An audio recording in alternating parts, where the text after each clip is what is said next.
Good morning, everyone. It is 7:37 a.m. this morning, so it's a bit dark in my flat, as you can see. We woke up very early for you to discuss another topic of interest to our residents across Cambridgeshire, which is 20 mile an hour schemes. Perhaps you have seen on some of the social media, some of the local news, that the Cambridgeshire County Council is rolling out some proposals for 20 mile an hour schemes across the county. And of course, there's specific proposals that affect Huntingdonshire that we'll be discussing in detail today with David here, who will be commenting on some of the schemes proposed for Huntington, and Stephen, who will comment on some of the schemes proposed in St. Neots and also some of the existing schemes around the villages as well. Um, so first of all, what is this 20 mile an hour campaign? I actually found out first about this when I stood for election in 2021, the 20 mile an hour, the 20 is plenty campaign. There was someone from the campaign going around that time and asking candidates if they would endorse this in principle or not, and kind of trying to get some advocacy on this. And my first reaction was, as someone who grew up in an European country with different speed limits, was what is so controversial about it? Because in a lot of residential areas, probably everywhere where I grew up, we have it in kilometers in Romania, but it is the equivalent of 20 miles an hour, which is like the 30 kilometer zones. So I really took a lot of time to research this, to look at the arguments for and against, and to look at how the national picture looks like. It's so what this campaign is asking for is that you have a speed limit of 20 mile an hour to be normal, to kind of be the default, and then the 30 mile an hour in residential areas should be the exemption rather than the rule as it is in many places at the moment. I looked at some kind of top line statistics for you just to contextualize debate, because I think it's really interesting. There are about 28 million people in the UK at the moment who live in places where 20 mile an hour is already the normal, is already the norm. So it's very important to know there are many villages, many parts of residential areas in towns and cities that are already 20 mile an hour. Of course, Wales has a different policy, and Scotland is getting there as well towards having this 20 mile an hour, they say by 2025, as the default policy. So in 2023, as probably you've seen in some of the new social media, again, because it's a highly controversial topic, Wales implemented the 20 mile an hour national default on residential roads. It doesn't mean that 30 mile an hour or other speed limits don't exist in Wales, of course, but it means that it's the default when you look at a residential road. What's also interesting is that the United Nations, the UN General Assembly, endorses 20 mile an hour speed limits where people and motor vehicles mix. So again, it's referring to this idea of a residential area where people walk, cycle, and motorists kind of mixed with pedestrians and other road users. So no one is proposing 20 mile an hour on motorways or on like big roads across the county, but we have to look at what the situation is in our residential areas. And I know there are very different views on this, so we're trying to unpack today. First of all, what are the arguments for and against 20 mile an hour areas in residential roads, and then looking at some specific examples for you, and of course welcoming your comments, your views about your own area, the town or village you live in, and whether that will work or not in your local area. So Stephen, what are some of the arguments against? Let's start with against. It's always good to start against 20 mile an hour as a policy for residential areas. So the stock arguments I always hear is one, that they're not enforceable, is that nobody enforces 30 mile an hour limits very much, and so they won't make any difference. That's the first argument. The second argument I hear is that they're going to be a cause of pollution because cars are going slower. People think they're going to create more pollution in built up areas. And the third argument against them is that they don't necessarily cut road injuries and road deaths. There's not very much evidence to suggest they have much of a safety impact as well. And I guess the fourth argument against them is they're inconvenient for drivers in general. So those are the arguments I hear trotted out. I don't know how you want to talk about those one at a time, maybe. Let's start with the pollution one, because I find that debate very interesting, because I honestly don't know. Like, I honestly haven't looked in detail at the data around this. I know David, I've seen on some of the social media groups in Huntington, has been doing some research on that. So the argument, one of the argument against is that, of course, you have slower, not of course, but the argument goes as follows: if you have slower traffic, 20 instead of 30, you're actually increasing pollution in the area, which is something that obviously you wouldn't want pollution to be increased in residential roads. So what is the evidence? Have you found any evidence on this? What is the situation? So it's the answer is no, it doesn't increase pollution. It's quite and here that you've got two aspects. One is carbon, so just carbon emissions. The other is basically the crap that comes out of the exhaust pipe. That's a technical term there. No, so you get NOx, particulates, all of that. Now, most cars are most efficient. This is internal combustion engines, somewhere around 30-35 miles an hour. So if you were just driving along, that at a constant speed, that would hold. But that's not really how people drive in towns. You're slowing down and starting up again, and a lot. Accelerating takes energy. It takes more energy to go faster, and it takes more energy to go from 15 miles an hour to 20 miles an hour than it does to go from 10 miles an hour to 15 miles an hour. And more energy means more fuel burn, means more coming out of the exhaust. So I completely get where people are coming from. That if you just drove a car at 30, a car at 20, it would be more efficient, and so less pollution from the car at 30. Although it's not how people drive. People are stopping and starting all the time. So if you're accelerating all the way up to 30, slowing back down, to so on, then the pollution actually works out to be less if you're not accelerating that much further up. The other thing is that you'd have to this comes on to the safety argument. Even if there was an increase in pollution, you would have to weigh that against the impact in saving lives from cars going slower. A car traveling at 30 has 2.25 times as much kinetic energy as a car traveling at 20. You're an engineer, Stephen. Have I got my maths right? Yes. Yeah. So the impact. So the impact force will be related to the velocity cubed, and so it's much smaller for a slower speed. And so it's increasing the speed by a factor of a half. More than increases the kinetic energy by a half. So I didn't express that very well, but you know what I mean. So that would have to go in, and you get into the discussion about qualities and so on.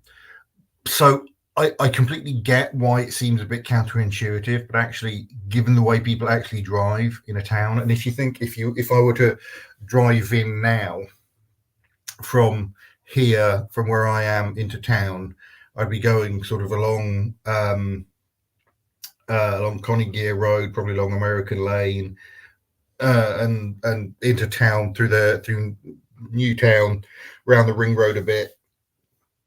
That would be, if you're pushing the car harder to get up to 30, it is producing more pollution. It's one of the only bits of this. So the pollution argument is one of the only bits when we've got some relatively good data, which suggests there was a report or a study done by Imperial College in 2013, which demonstrates that pollution is not higher. Yeah, at least that demonstrates that pollution is not higher in 20-mile-an-hour zones, and that is probably lower for the reasons that David just said. Again, as an engineer, you kind of expect, that would be the case. Also, because there's less braking, there'll be less tire wear, and there'll be less brake wear as well. And so one of the arguments against electric cars you quite often hear is that there's no tailpipe emissions, but they still create tire particles. So all of those particulates, so all of those things will be reduced. And I think the Imperial College study says that there could be like a 7 or 8% reduction in NOx emissions and a 1% reduction in CO2 emissions. So that doesn't seem like a very good argument. And like David said, you're putting less energy into the system, and so you'd expect less pollution out. So I think that's sensible, and that's one of the few bits we have good evidence on. That's good to hear. There is some evidence. I think that's the issue with a lot of. I mean, of course, it's always disputed. It's disputed, and people will dispute it. There's not a massive evidence base, but there is this study which people will always point to in this argument. Well, at least you have something to think about. Like, I find it difficult to a lot of those arguments that there's not enough, it's not sufficient research, or you can't really say for sure one way or the other. The thing that is really debatable, I think, is how enforcement would work. Because there are many schools of thought on this. There's of course the school of thought saying, well, people generally, obey the rules. If you put stick a 20-mile-an-hour sign, most people will respect it. But then, of course, on the other hand, in some of my areas in Abbey, which you already have many 20-mile-an-hour roads, probably one of the top concerns I get from residents is speeding in the area. And it's not only people who do 25 or 30, the 20-mile-an-hour zone. Are people sometimes driving very, very fast, especially at night, going around the estates and actually presenting a danger to people walking there, especially in nighttime when they know it's less likely to be enforced. So I think the question of enforcement is important, because of course it's a minority of people who wouldn't respect the rules as such. But again, when people do not, people will rightly ask, okay, what's the point? What's the point to introduce anything by the council in general if you're not going to enforce it? What's the point of speed limits in general? Yeah. I mean, that's why I'm putting this as a counter argument. I'm not saying I agree or not, but I think there's a point around how much enforcement has been reduced in the last decade or so due to cuts in neighborhood police, cuts in some of the police powers in general. And of course, these kind of issues around speeding, around inconsiderate driving are enforced by the police that are finding themselves under a lot of pressure. Unlike, for example, enforcing let's say parking, that in some areas of the county it's civil parking enforcement rather than reporting to police directly. So I think there's some elements to enforcement there to be discussed. So in 1935, or 1934, when we introduced the 30-mile-an-hour limit, there were only a tenth of the cars on the road today, but 4 times as many deaths as well. So that kind of shows you that back then and since then, that the 30-mile-an-hour limits have been an important cause of reducing pedestrian deaths, and I'm sure that 20-mile-an-hour limits will have a smaller but similar impact. I mean, that's not. There's a lot of confounding factors in there. I mean, cars are just safer than they used to be. Yeah, but but I think that's true more for the car driver than it is for pedestrians. If you get hit, I mean, things have changed. There's less bull bars. You don't have Mercedes-Benz and Jaguars with these big ornaments on the front of the bonnet. But in general, I think most of those safety increases have been for driver safety more than pedestrians. If you get hit by a car going at 30 miles an hour, it's still going to cause you a lot of damage, and it's not going to crumple the car very much, is the truth. Yeah. I mean, the thing, if I may, Alex, on enforcement. So there's a couple of things. One is that if the aim is to get people to drive slower because it saves lives and injuries, then any sort of change in habit is good, and if it's slowing people down, even if they don't slow all the way to 20, that is still achieving a good outcome. If people are, people say, oh, people ignore the speed limit anyway. Well, if people ignore it and are driving at 25 instead of 35, that is still, that is still, not to put too fine a point on it, less dead children, or so it's a bit blunt, but that is worth it. However, there is actually I'll see if I can find the link.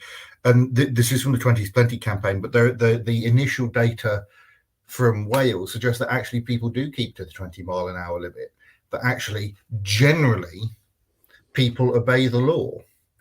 I mean, yes, sometimes people go a bit faster, but I mean, you see this if you're out and about.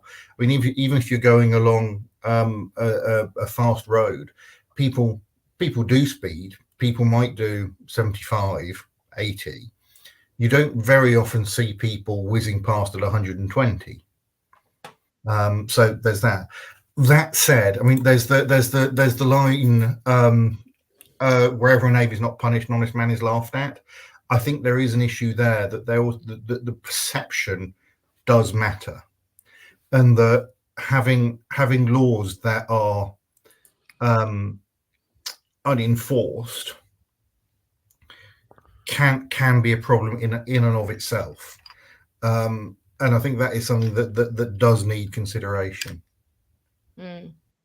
Shall I move on to some of the local examples? But before, I was going to ask, well, Stephen first about St. Neots and David about the schemes proposed in Huntington. I want to read this tweet out to you that I just found this morning, which is actually from the 20s Plenty Twitter account, saying that there is only one blanket 20-mile-an-hour limit local authority in the whole of the UK, and is the City of Westminster, covering all their roads, including the A road outside Houses of Parliament, put there by the government to protect MP and government staff.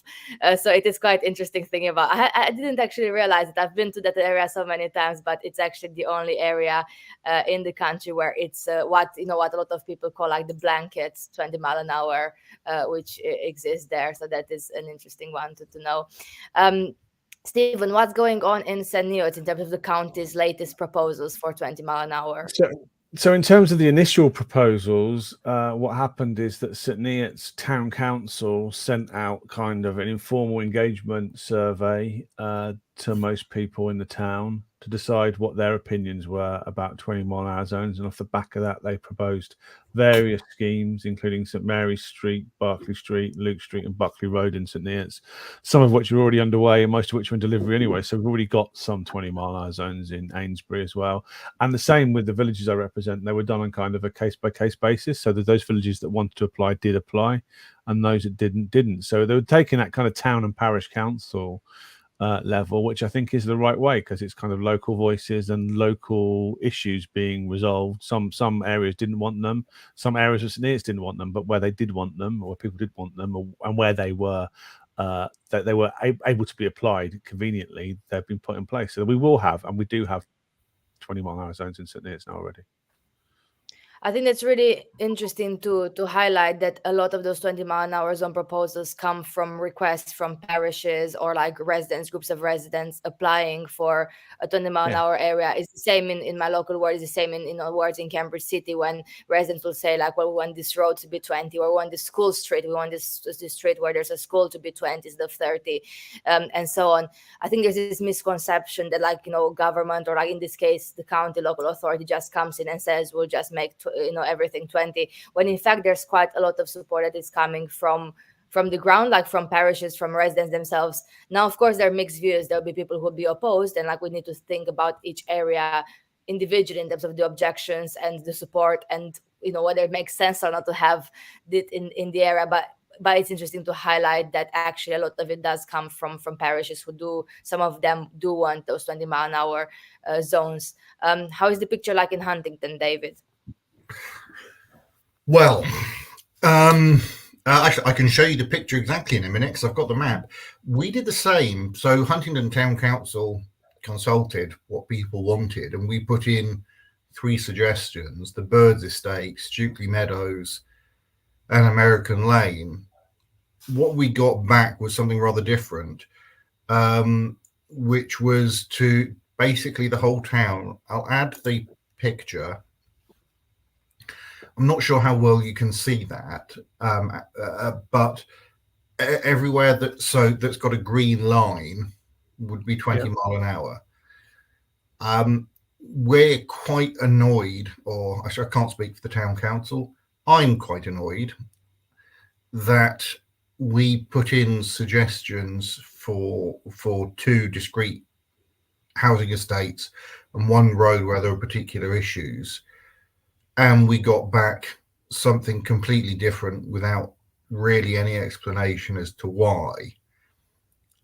So I'm, I can see the argument, but I think there is a, in principle, I don't object to this. I don't think this would be terrible, but we tried it. Well, sorry, we consulted, and that doesn't seem to have been taken on board, which is quite frustrating.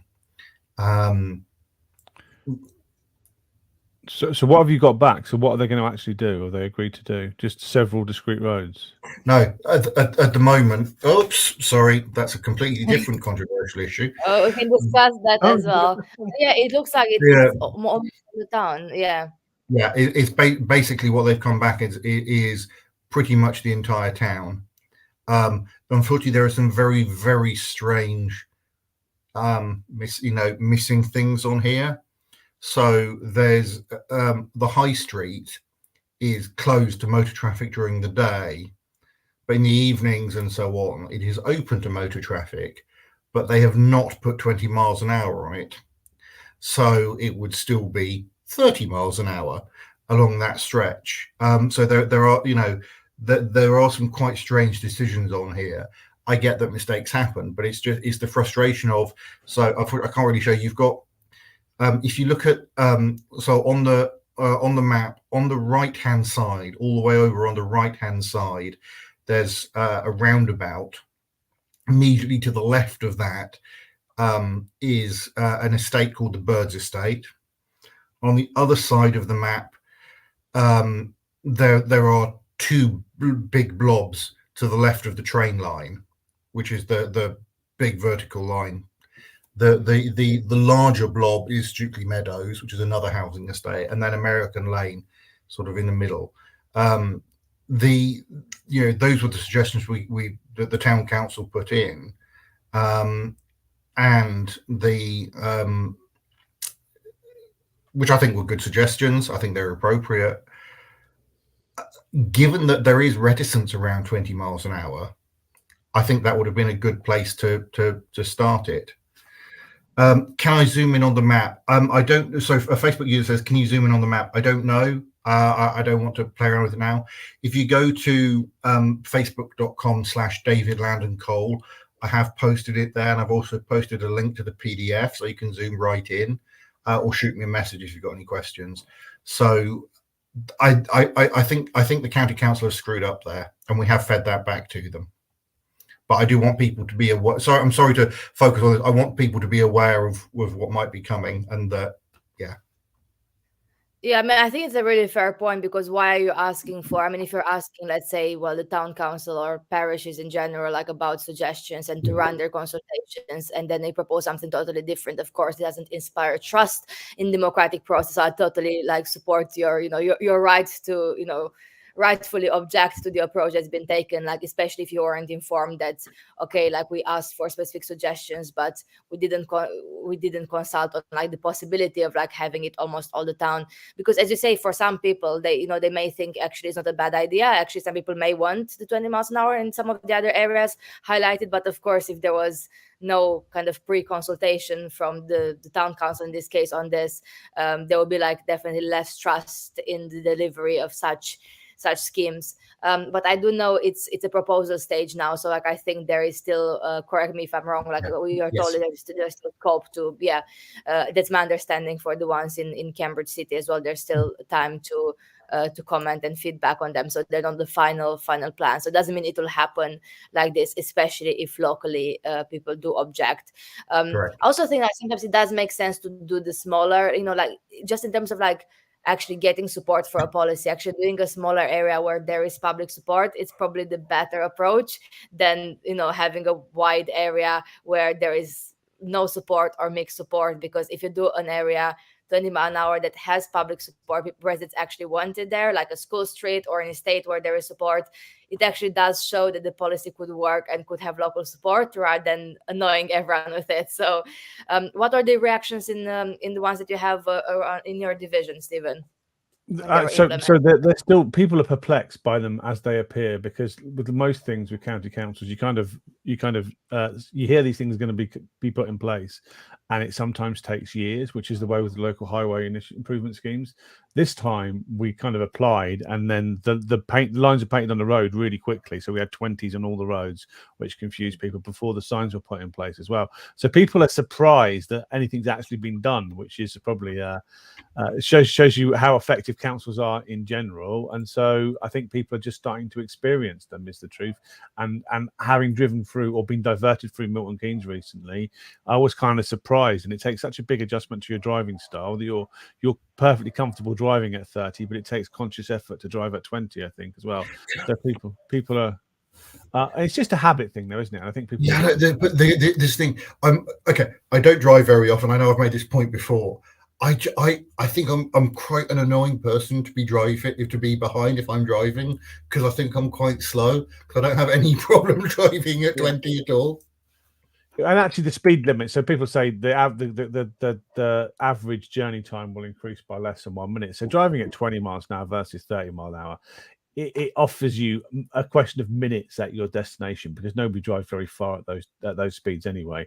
And so the question is, what do you do with the minutes you save? Not very much, is the truth of it. So one comment from a Facebook user who I can't see, but I'm trying to work out on a different screen, is remember the evening that St Neots voted for it, which is little smiley, because obviously St Neots didn't vote for it. It was a decision taken by firstly by St Neots Town Council, off the back of resident engagement, and then passed on to the county council, and that's the way that democracy works, because we can't afford to have referendums on everything. So St Neots didn't vote for it, but the people you elected chose to do that. And then in that case, it was the district councillors, the town councillors, not the county councillors, because I had no say. I was happy to go with whatever the parishes and towns that I represent voted for, off the back of engagement with their residents, usually. Yeah, let's not get into the discussion about direct democracy. Yeah, let's not. Well, I was going to make a point about consultations, because I know we have a lot of thoughts previously around what is representative, because I think how it works so far is parishes or towns, or in the case of the city, areas of the city propose it, they get considered, and they get a formal proposal, and then people can indeed object or send supportive comments. But this consultation will never be, it is never a representative sample of the local residents. So even if you did consult on every single scheme, and you go to a very, you go very far in terms of investing the funds for everyone to get the letter, to do a lot of engagement events and so on, you still wouldn't have a representation of the area, because people who are either strongly objecting or strongly supporting will respond, and most people who are in the middle, who don't really care either way, they won't really be represented. I think that's true of every single local authority consultation, which is it's a really interesting question for me. Is how do we actually know what the majority view is, when actually in local elections the turnout is less than 50%, unless you live somewhere in 2 divisions in the counties, over 50%, and also that in consultations there's such few responses as compared to people who are actually affected by a scheme. But probably the consultation discussion is a different topic for another day. But I'm not sure on those 20 mile an hour, given how many schemes there are, if it actually is not only financially, but if it is actually feasible to have representativeness in itself, rather than representative democracy, as Stephen says, that's your councillor listening to the parish and then representing the view of the parish in the county council, let's say. Not sure if you have any thoughts on that. It's just the way things work at the moment around here. It's complicated by the fact we have so many layers of local government. If it was just a unitary authority, which I'm increasingly in favour of, you'd have one councillor who would be responsible for the decision. At the moment, there's another Facebook comment here from Daniela, who is a town councillor, saying that the district recommended that all the industrial roads in St Neots should be kept at 30 mile an hour, even though they've all been 20 for years and years and years as well, which goes to show you different levels of local government don't know what the other levels are doing as well. So I think that's part of the problem. Is as a county councillor, the authority which is responsible for imposing this, I didn't really have any say. I could have written to the town councils, I could have given my comments to the scheme, but actually I didn't vote for this. I wasn't particularly consulted on it. It was a decision made at a lower local level as well. So I think, but I think that's fine. I think that's what localism is, isn't it? I think that town councils are the appropriate and parish councils are the appropriate level to be taking these kind of local decisions, because I don't think any of us are in favour of blanket bans, particularly. Blanket speed limits, sorry. The blanket policy. Yeah. Although I have to say, I found out today the city of Westminster has a blanket policy. So that is very interesting But if to you drive through investigate. Westminster, yeah, there's the chances of you going above 20 mile an hour at any time of day. Like I used to live there 10 years ago, and it was crowded. Well, I went back recently. You can't drive anywhere above 30 miles an hour because the traffic problems are so high. So, in some ways, these things are self-policing in some areas as well. Yeah, I think it's the same in so many Cambridge areas. If you think especially about peak time, like in the city or like even outside, like even like in the school drop off time and so on. Like actually in a lot of areas, either you can't drive at 30 because the traffic is so slow and because of the congestion that does exist. In many areas it does. So like whatever your solution to that, that's a different question. What your solution to that? But the fact is that the traffic is slow in many parts of Cambridge at a lot of times during the day. But also that in some residential areas, actually, it's quite difficult that are 30 at the moment, especially in areas that are quite narrow. You have like cars parked on both sides in some areas. Some areas already have like speed bumps or like other kind of road features. Actually, it is, quite difficult to drive at 30 in some residential areas that are not currently 20 as such, but the default speed is actually a bit below 30. Again, it depends on the area, and it's why I do also support this local approach, because you do need the local knowledge of parishes, of towns. You do need like to do some sort of consultation before you can just look at a map and have a feel for the local area, because unless you live in an area where you've been there, you can't really know like how actually the road does feel and like how it's actually used in that sense, just looking at some of the maps as such. We have a yearly scheme called the Local Highways Improvement Initiative, where towns and villages and other community groups can bid to have safety enhancements put on their roads. Yeah, partly funded by those groups and mostly funded by the county council. And every year, the majority of those schemes are about indirectly reducing vehicle speeds through chicanes and speed bumps and all other kind of speed cameras, moving vehicle speed limit signs. And so those things show that there's a demand for slower cars driving through villages anyway. And I think this is just a much easier way of implementing those and a much more permanent way of doing it as well. Yeah, I mean, I think though I go back to you do need to respond to the sort of specific locations. If you take Sapley Road in Huntingdon, even if that was to be a 20 mile an hour road, it's a long straight road, and you get people whizzing along that well in excess of the speed limit in the areas where there aren't traffic calming measures, and so there's still a need to respond to the sort of geography locally. If you think Cromwell Road in St Neots, that is or certainly used to be somewhere that people would hammer along well in excess of 30 miles an hour. They'd start at the top and go down to the bottom of Cromwell Road. Don't start, David, on the top and bottom of Cromwell Road. But in all seriousness, people would go down that, and so this thing's a couple of people have been in touch saying, well, look, will some of the traffic calming measures that are around be removed? Because I get those are annoying, and I'm not sure, and it's going to be interesting to find out, because I actually think there's some areas where if 20 miles an hour takes, it might actually make sense to remove some of those measures. But there are places like the long stretches of road where I don't think it's going to be possible. The other thing is just in terms of Huntingdon, I'm just going to put the map back up, if that's all right. What you might be able to see is that the Main Street Hertford Road, so the road along the river and the Ring Road, the top of St Peter's Road, aren't included in the 20 mile an hour, wouldn't be in the 20 mile an hour zone. Those are the sort of main, the main feeder roads to get around Huntingdon. So, maybe that's why they're not included and so on.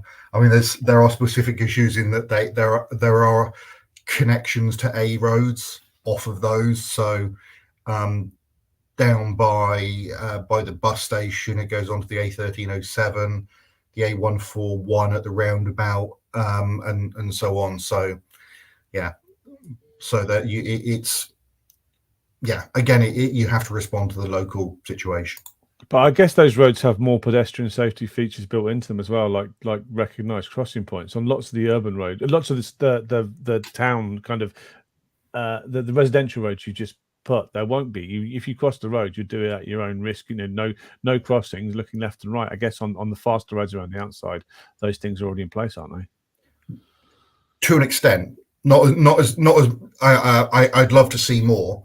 And we've actually the Huntingdon Town Council has put in some LHI bids over the past few years to mitigate some of those issues. But yes, I take the broader point.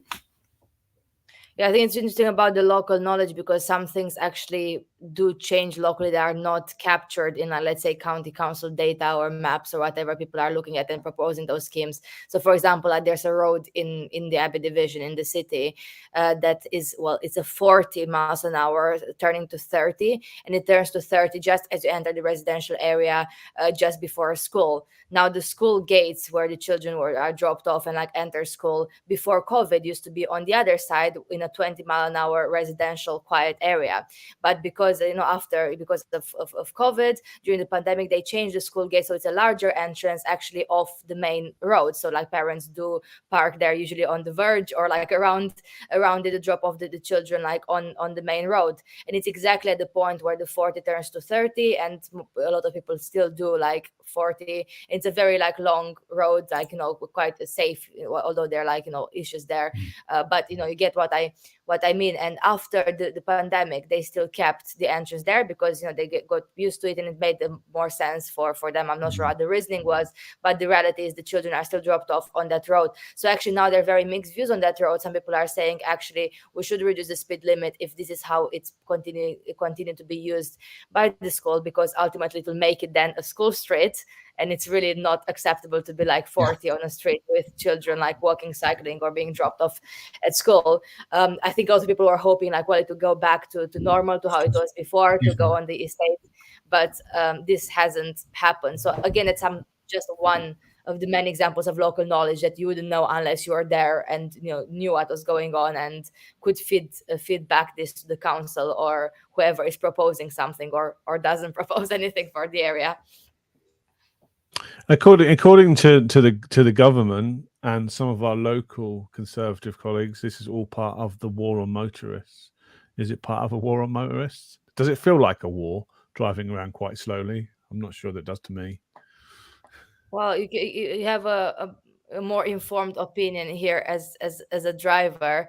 But I said it on Twitter as well recently, especially after Councillor Maria King spoke in full council, and she actually said it's so unhelpful to use this divisive language, especially around the wars.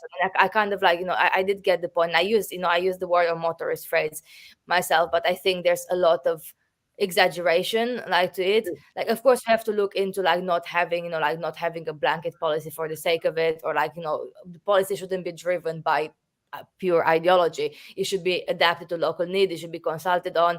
We should actually obviously speak to parishes, to towns first, to see whether this 20-mile-an-hour works on this estate or not.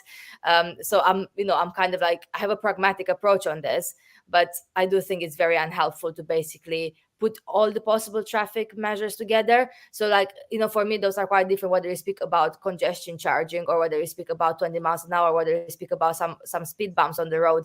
Those are different things. They're different debates for me. Yeah. And I don't think we can just put them in the same bucket to be well, this is an ideological stance, because you can be someone who is against, let's say, ULEZ, for example, as a measure, and you can be for 20 mile an hour, or you can be someone who is against 20 mile an hour, and you can be for congestion charging. You can have people are capable to have different views on different types of policies. And I think this is actually something that you show with those kind of controversial road closures or bus gates. There are people who are against road pricing, for example, but who are for some of the local measures. So this happens. It's ridiculous hyperbole, and I think it's on the borderline being offensive and just stupid. It's just not, is it? At the moment we're spending, we just spent £1.5 billion building the A14, another £1 billion upgrading the A428. So we've put in lots of public coffers into making sure the road network is up to speed, and literally, and it's ridiculous. I just don't think it is. I think this is a minor inconvenience to motorists rather than a war on motorists. I think Daniela just made another comment. As a German, I feel violated by any speed limit. She's joking, but the most dangerous I've ever felt in a car is going on the autobahns in Germany, where you can drive at any speed, and actually their road safety statistics demonstrate that driving at high speeds kills lots of extra people over the British motorways as well. So that's a tongue-in-cheek comment, but it's a good illustration that there are cultural aspects to this as well. It's kind of what you're used to, isn't it? And I think by implementing these 20-mile-an-hour limits, you're just going to change the culture of driving. 100 years ago, people were complaining about 30-mile-an-hour limits being too slow, and now we have the same thing with 20-mile-an-hour limits. So people are used to it. I'm not completely sure of the stats. I think I'm right, but I think I'm right in saying that roundabouts increase the number of accidents, but they are much, much less severe. Yeah. So what you get is people going to the back of each other. Yeah. Rather than sort of being T-boned. Yeah. And it's like that. It's like the net result is generally okay. You're not going to put a roundabout on every crossing or anything like that, but the result is generally actually very positive. And I'm going to put it in stark terms again: less dead people. Yeah. Sorry.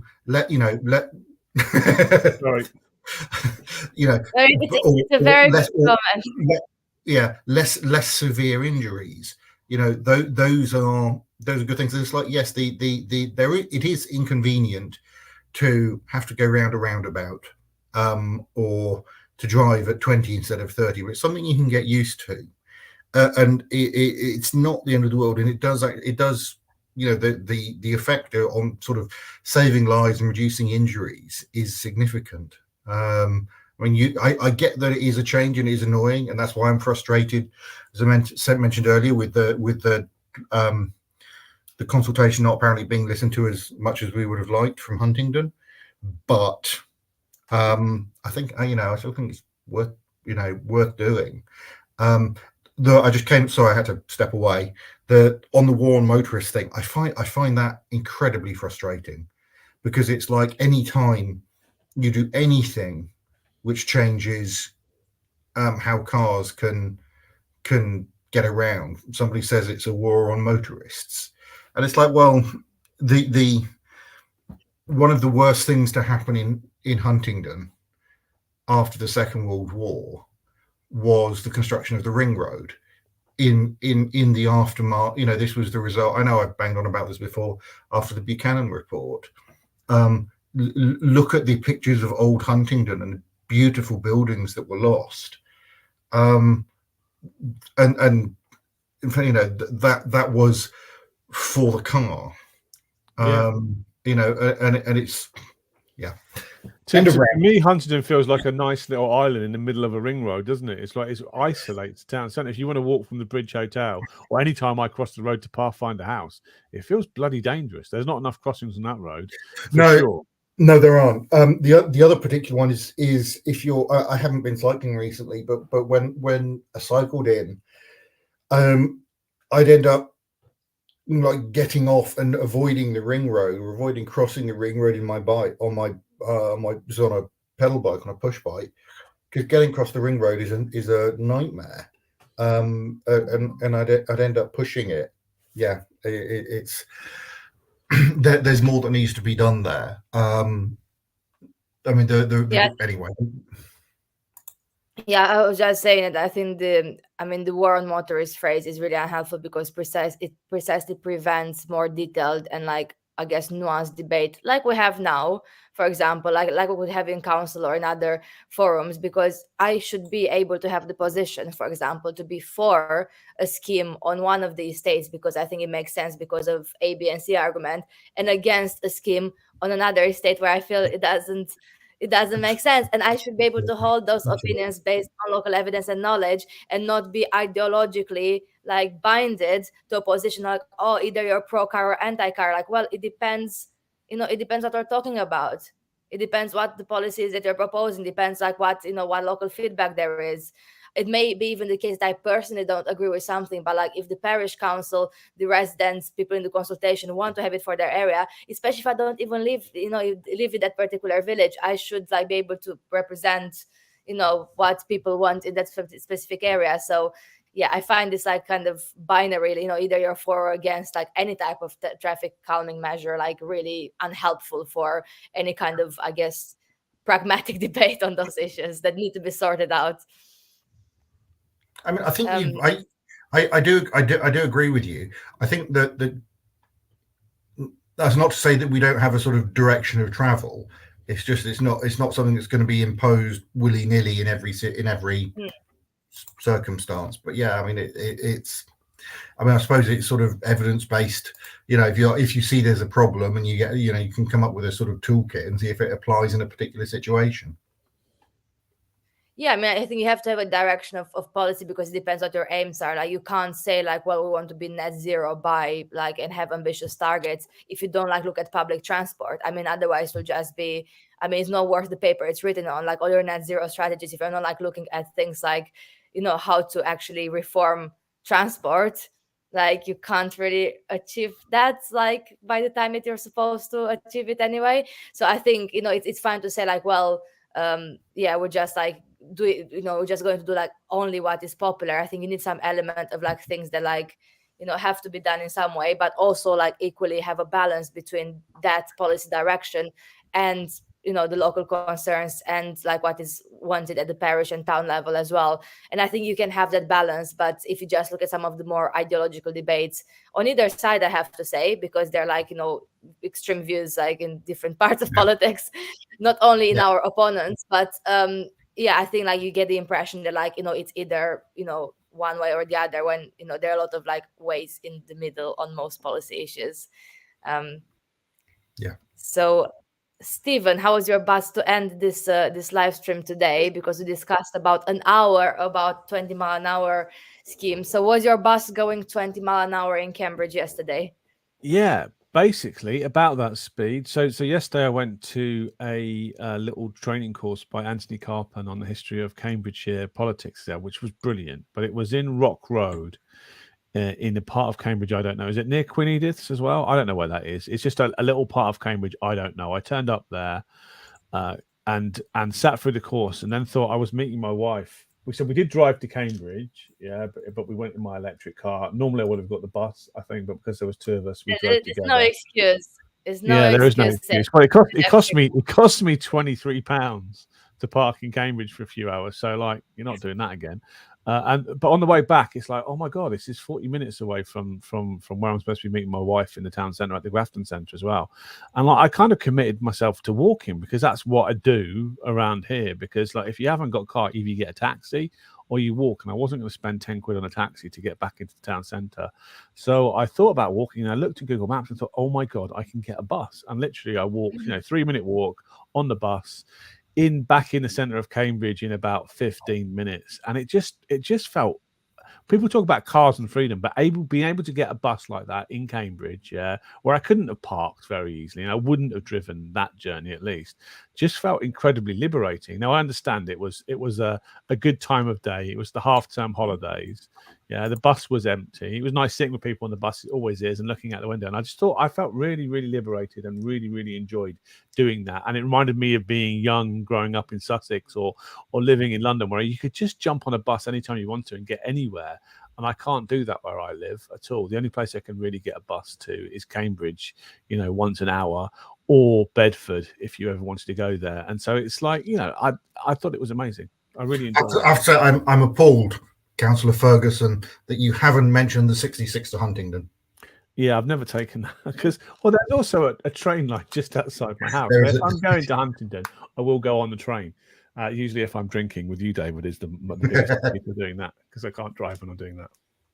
The train is much easier. I did the St. Neots to Huntingdon last time, although like if you're in the town centre, you have to walk to the train station. It's quite a walk, so sometimes the bus is quite a big place now, and it's a long way to the train station, so lots of people prefer the 66, and the 66 goes to other places as well and places in between as well. So the 66 is a very valuable service, but I very rarely take it because I would get the train if I was going to Huntingdon. Yeah. I mean, sorry, just on that, of course, so we go on to my favourite subject. The other thing, of course, is you've got the ting. Yeah. Well, as people, wow. If you can get on the ting these days, and most of the places I represent, so I'm on the edge of the ting world. If you want to go to Abbotsford, I can't get the ting. So yes, yeah, I have got the ting. It only just about goes to Huntingdon if you're lucky, doesn't it? Well, no, the thing for me, it's been fab because it goes to the furthest it comes in is the bus station. So I can either walk to the bus station or just get the bus to the bus station. But then it drops you basically within the. Anyway, as people know, I love ting. I think ting is a great. Do you find it easy to get a ting, to book a ting these days as well? We should talk about ting next time, actually. Yeah, I if you book in advance, yeah. If you book at short notice, no. There you go. So it's for organised people, and I'm not one of those, as you can probably see from the state of my office behind. Oh God! Look at the disaster area behind me. That there is a extractor thing.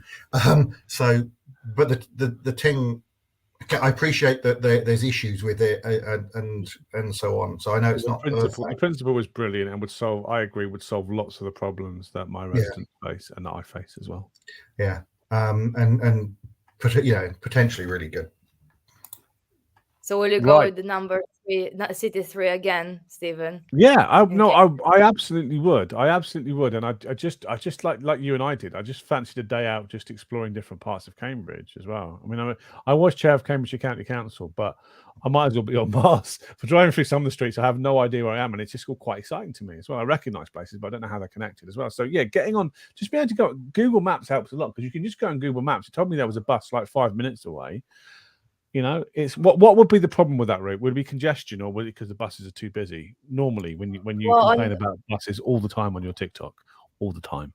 Yeah, that was the road when I used to live near Fulbourn. That was the road that I took pretty much every single day, the City 1 or 3, which kind of starts from Fulbourn Village in South Cambs and goes to the end of Abbey, which is the division I represent in Cambridge. So from like basically Fulbourn to Fyson Road, which is the last estate in Abbey where it stops, it can take, I mean, in peak time, over like an hour and a half, sometimes even more, like when it's like really busy, which is basically like on the map it's like a 10-minute drive.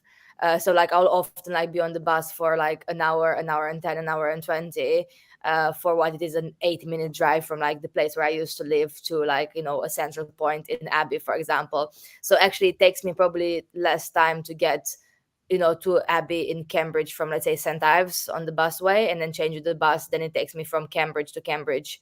From South Cambridge to Cambridge. And the issue there is congestion, I guess. That's what's causing those problems, road congestion. Well, yeah, because the bus route goes through the city center, so you can't like go around it. So like what we really need in Cambridge is a radial route to have like a bus route that connects the outer, like I guess like boroughs or areas and neighborhoods of Cambridge. But because every single route has to go via Drummer Street and via the city center, that's when, I mean, like it's okay unless there are roadworks, of course, which there were quite a few in that area.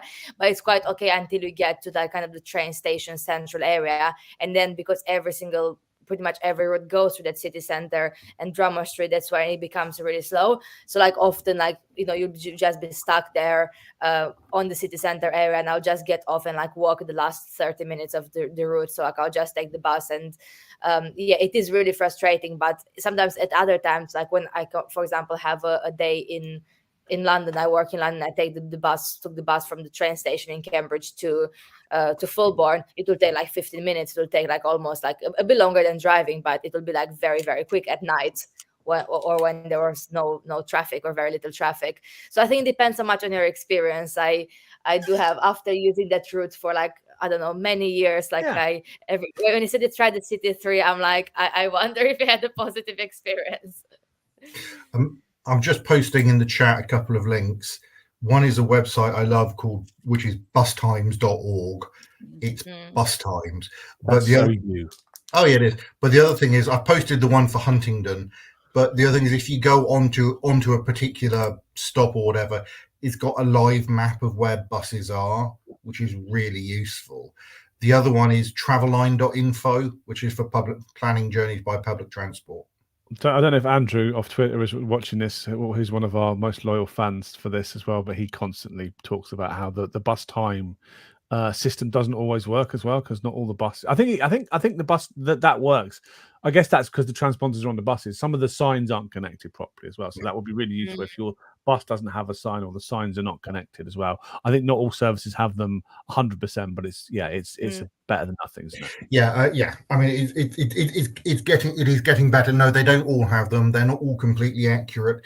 There are dead spots where buses suddenly seem to shoot across the map because they've gone through an area without any signal, that sort of thing, or without any buses. But for the most part, bustimes.org is very useful. I'll try this next time, because I was in Alconbury yesterday. I went to county council. So like on my way back, it was about 5 o'clock. So like there's still buses at that time. It was still light outside. So good days on public transport. But when you look on the map, like you get it like, well, you have to take the 904 to Huntington.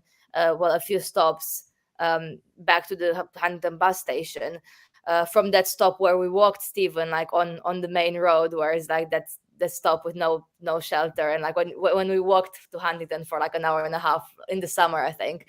But then someone said to me on Twitter, oh, there are like a couple of like bus stops with shelters and everything, better bus stops closer to the county building. But like this is what I didn't see on the map, because when I was looking at like what should I take back, it shows 904 which stops there. So next time I will check to see if there's something else. But people seem to say like, well, I could have gotten a better bus, but I only saw there's one available every hour and from that particular stop. So that's what I have been using so far. So next time I will check to see if there's a better option.